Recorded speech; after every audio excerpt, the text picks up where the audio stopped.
Par un jour lumineux et apparemment ordinaire, une fille qui vendait de la limonade avec un sourire captivant a été brutalement prise en embuscade par un motard enragé, mais l'inattendu s'est produit lorsque John Cena, se révélant être un héros improbable, est intervenu avec courage et détermination, changeant à jamais le cours de cet instant dramatique.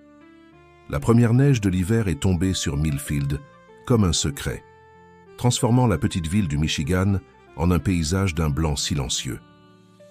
John Cena se tenait à la fenêtre de sa cuisine, une tasse de café à la main, regardant les flocons tourbillonner dans l'obscurité avant l'aube. À 42 ans, il était revenu dans sa ville natale après 15 ans d'absence, suite au décès inattendu de son père 3 mois plus tôt. La vieille maison victorienne de Maple Street, la maison de son enfance, lui appartenait. Désormais, avec tous ses souvenirs et ses murmures, John soupira son souffle en buant le verre froid. Aujourd'hui marquait la date limite pour décider s'il devait vendre la maison à un promoteur qui souhaitait transformer la propriété en appartement moderne. L'offre était généreuse, plus que suffisante pour résoudre ses problèmes financiers et lui permettre de retourner à sa vie à Boston. Pourtant, quelque chose le retenait, une force indéfinissable qui s'était renforcée depuis son retour. Son téléphone vibra sur le comptoir, un texto de sa fille, Emma. « Bonjour papa, tu as pris une décision ?» À 19 ans, Emma restait à Boston pour ses études universitaires, leur relation étant tendue par des années d'habitude de travail excessif de John et par la distance émotionnelle née de son divorce. John posa le téléphone sans répondre. Comment expliquer des sentiments qu'il comprenait à peine lui-même? Le bruit des pneus crissant sur la neige attira son attention vers l'allée. Un pick-up bleu délavé était arrivé et John reconnut la silhouette aux épaules larges qui en sortit. Samantha Hayes, la meilleure amie de son père et la seule charpentière de la ville, était venue l'aider avec les réparations de la maison.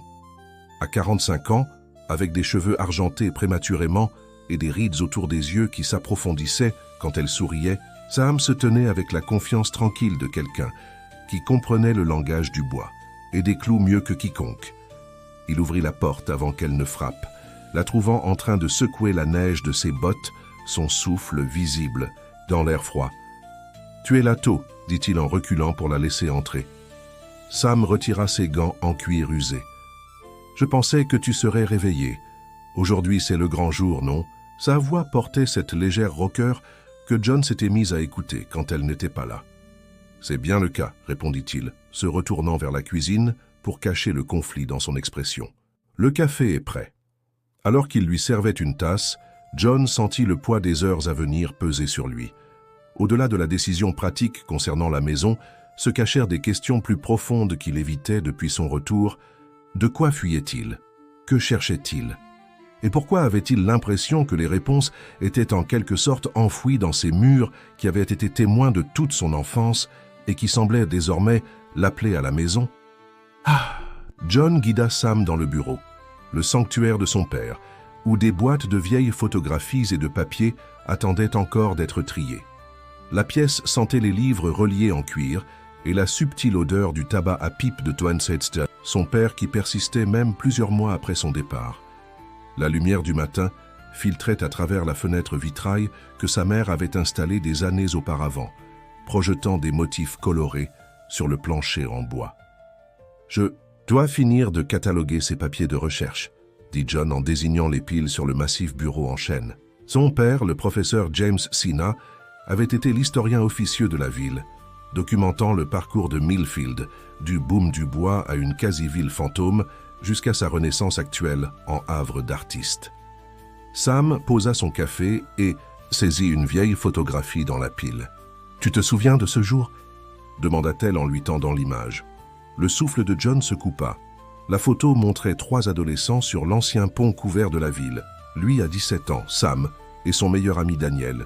Ils riaient, les bras liés, la lumière d'été filtrant à travers les lattes en bois du pont. 3 mois après la prise de cette photo, John était parti pour l'université, déterminé à ne jamais revenir à l'étroitesse étouffante de Millfield. Il n'était revenu que pour des visites obligatoires lors des fêtes, gardant ses distances avec la ville natale qui lui semblait trop limitée pour ses ambitions. « Je m'en souviens, » dit-il doucement. C'était l'été avant que tout ne change. Sam hocha la tête, ses yeux croisant les siens, Un instant avant de se détourner. Ton père gardait chaque article que tu as publié, tu sais. Il les avait tous dans un dossier spécial. Elle désigna un portefeuille en cuir sur l'étagère. Il était fier de toi, Johnny, même s'il ne savait pas toujours comment le dire.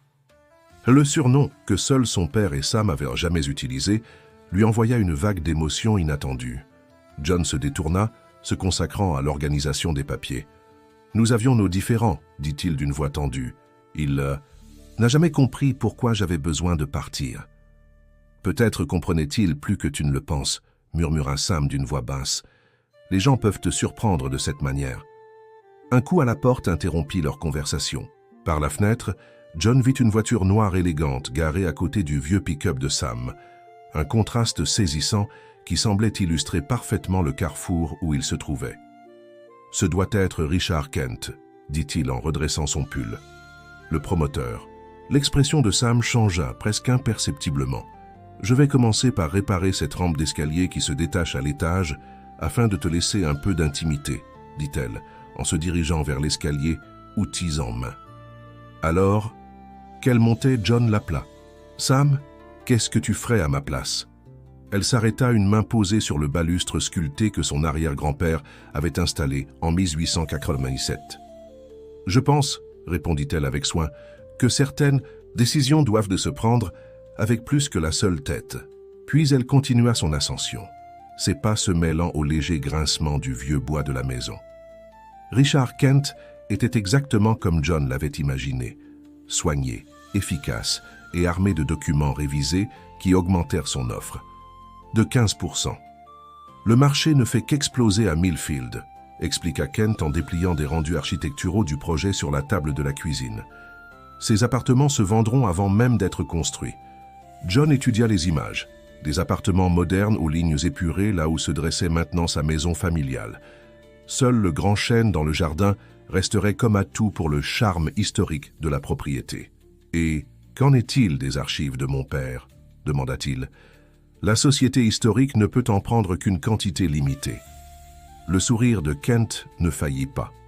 « Nous serions ravis de baptiser le projet Sénat Place, en l'honneur de ton père.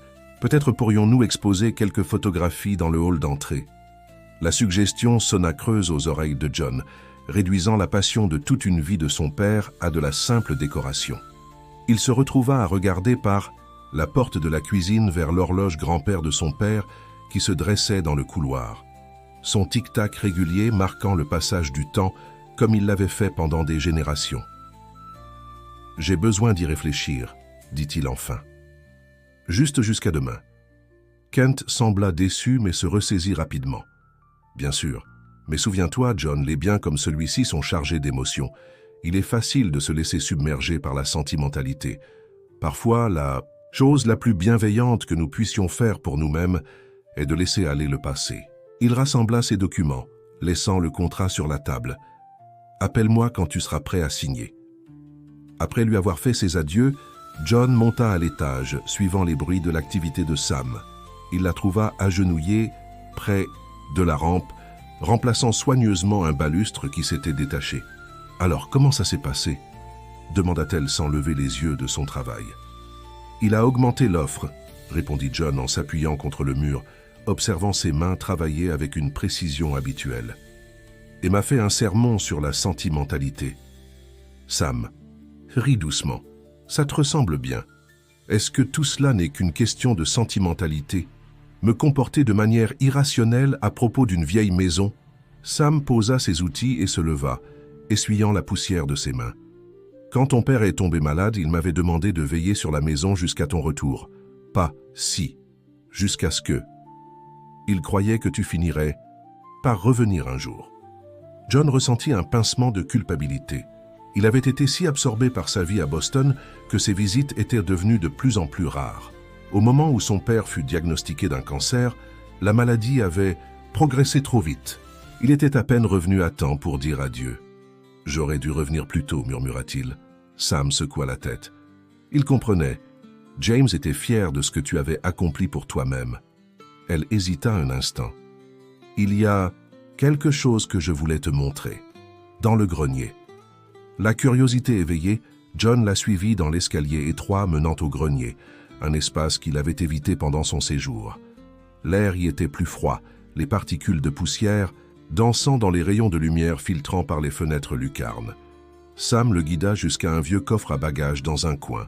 « Ton père m'avait demandé de m'assurer que tu trouves ceci quand le moment serait venu. » John s'agenouilla devant le coffre, passant ses doigts sur les loquets en laiton. « Je ne me souviens pas de cela, dit-il. »« C'était à ta mère, » expliqua doucement Sam. « James l'avait mis ici après sa mort. » La mère de John était décédée alors qu'il avait 12 ans, laissant un vide qui ne s'était jamais entièrement refermé. Son père, perdu dans son chagrin, s'était replié sur ses recherches historiques, tandis que John s'était lancé dans les études, chacun trouvant du réconfort dans le monde de l'esprit plutôt que d'affronter leur peine commune.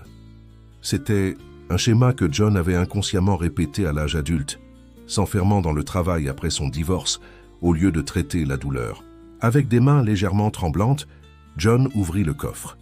À l'intérieur se trouvèrent des trésors soigneusement conservés, les journaux intimes de sa mère, des carnets de croquis remplis de dessins architecturaux et des liasses de lettres nouées d'un ruban décoloré.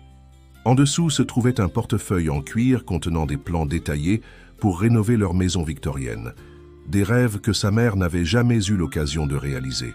« Elle avait tant de projets pour cette maison, » dit Sam doucement. « Ton père ne pouvait jamais se résoudre à les regarder une fois qu'elle était partie, mais il a tout gardé. » John saisit l'un des journaux et l'ouvrit à une page au hasard. L'écriture fluide de sa mère se déployait sur la page. La beauté de cette vieille maison n'est pas seulement dans ses fondations, mais dans la manière dont elle conserve nos histoires. Chaque grincement des planchers, chaque entaille sur la rampe raconte une partie du voyage de notre famille. Je veux honorer ce passé tout en créant des espaces pour que de nouveaux souvenirs se forment. C'est ce qui rend une maison vraiment intemporelle. Ces mots frappèrent John avec une force inattendue. Il avait passé tant d'années à se concentrer sur l'avenir, à créer un futur réussi, qu'il s'était déconnecté de son passé. Peut-être était-ce pour cela qu'il se sentait si déraciné. Maintenant, il avait des racines qu'il n'avait jamais pleinement reconnues. Tandis que la neige continuait de tomber dehors, John passa des heures plongé dans les écrits et les dessins de sa mère. Sam travaillait silencieusement autour de la maison, lui laissant l'espace nécessaire tout en demeurant une présence rassurante. À travers les mots de sa mère, John commença à voir la maison d'un nouvel œil, non plus comme une ancre qui l'attachait à un lieu qu'il avait dépassé, mais comme un témoignage vivant des espoirs, des rêves et de l'amour de plusieurs générations. Quand le soir tomba, Sam alluma un feu dans l'âtre du salon et John leur prépara un dîner simple. Ils mangèrent à la table de la cuisine, la même table où sa famille avait partagé d'innombrables repas, où les devoirs avaient été faits et où son père étalait ses recherches tard dans la nuit. « J'ai pensé à rester », déclara soudainement John, se surprenant lui-même avec ces mots. Sam leva les yeux, une lueur traversant son visage. « À Millfield ? Oui. » L'idée avait germé tout au long de la journée, les pièces s'assemblant petit à petit. Je pourrais travailler à distance. Mon entreprise tendait déjà dans ce sens depuis la pandémie, et Emma pourrait venir pendant les pauses. Elle n'a jamais vraiment passé de temps ici. Et Boston? Ta vie là-bas? John réfléchit un moment. Mon appartement n'est qu'un lieu pour dormir entre les journées de travail. Après le divorce, je n'ai jamais vraiment réussi à en faire un foyer.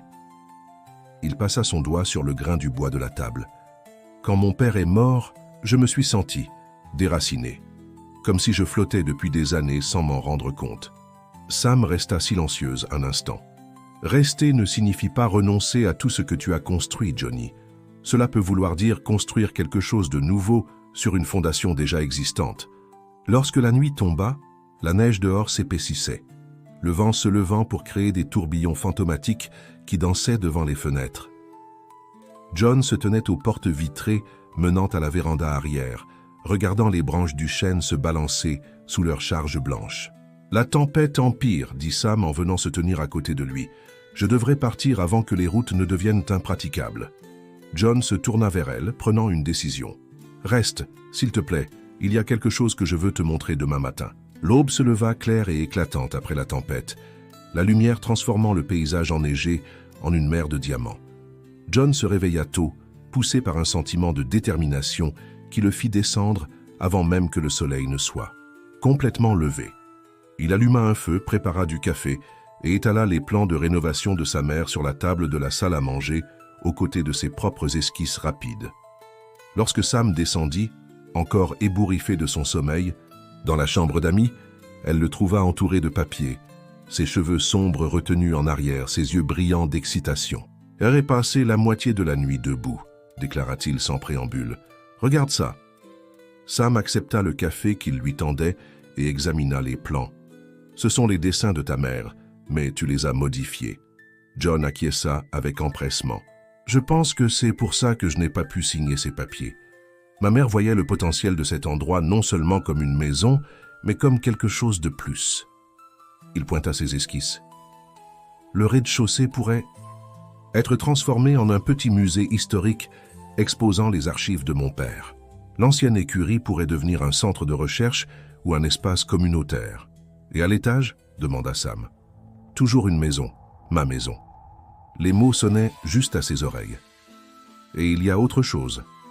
J'ai trouvé ceci dans le bureau de mon père hier soir. » Il lui tendit une enveloppe scellée à son nom, écrite de la main distincte de son père. À l'intérieur se trouvait une lettre rédigée dans les dernières semaines de sa vie, accompagnée de documents montrant qu'il avait créé une fondation au nom de sa mère, financée par son assurance vie et ses investissements, dédiée à la préservation historique de Millfield. « Il m'a nommé directeur », dit John, la voix épaisse d'émotion. Il savait, d'une manière ou d'une autre, il savait que je reviendrais, que j'aurais besoin d'un but. Sam lut la lettre, son expression s'adoucissant.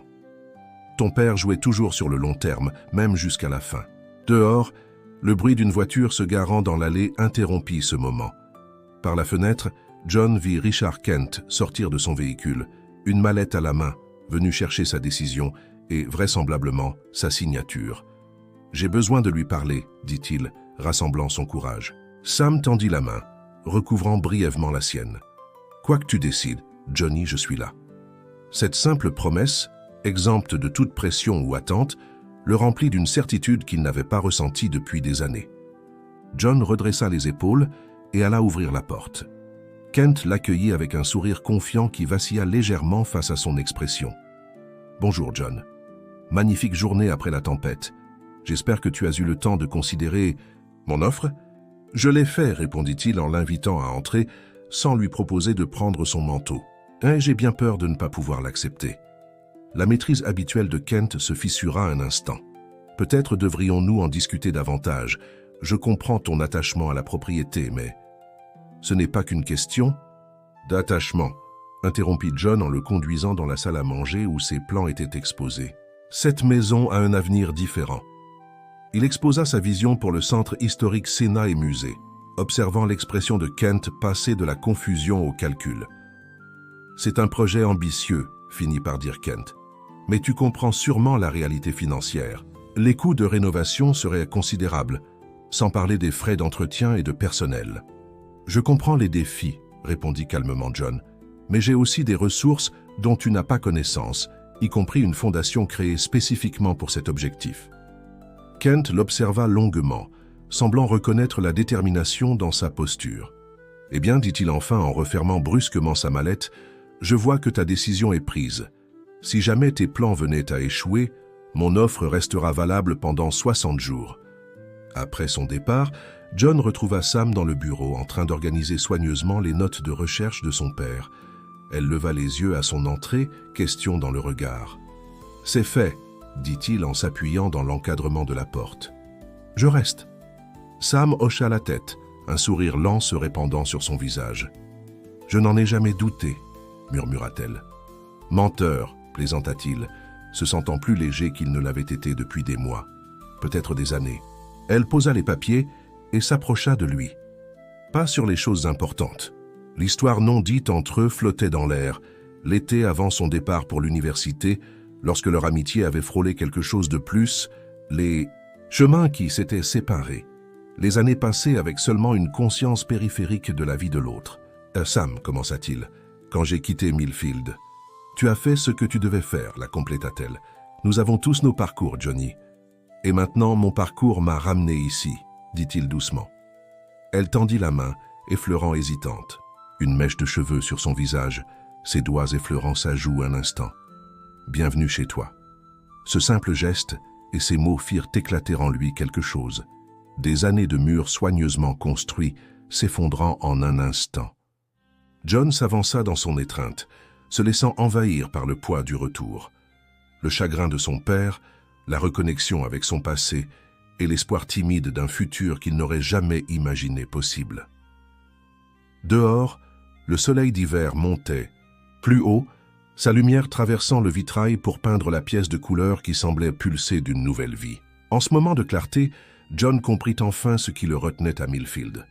Ce n'était pas seulement la maison avec son histoire et ses souvenirs, c'était la possibilité de guérir, de créer une vie qui honorait à la fois son passé et son futur, embrassant à la fois ses racines et ses ailes.